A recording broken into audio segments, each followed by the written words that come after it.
let us continue with the same project.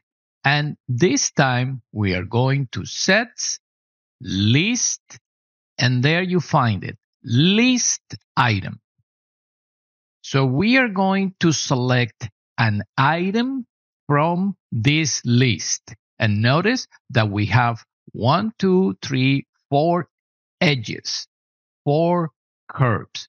So we can connect this list to this component, and with the index, we can select, pick, get any one of those items. So remember, the index goes from 0, dot, 3, and we can pre-select this one so that we can visualize it over here. Notice this is item 1, index 0, item 2, index 1, item 3, index 2, and the last one has index 3.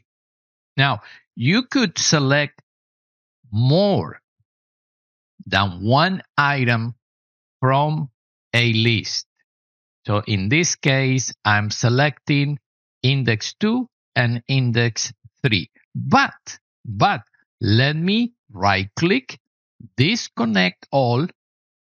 Let's move this one out of the way and zoom in, and notice that I can add 1, 2, 3. And each one of these, let's say I want to draw a pipe there. That's item 1, index 0. Item 2, index 1. And we can change the radius, let's say to 0.1 to 1.0. Right there. So one more time. This is the first. This is the second. This is the third.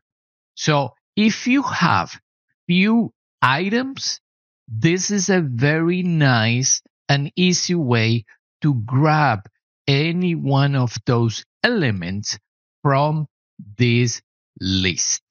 One more time, sets, list, right there, list item.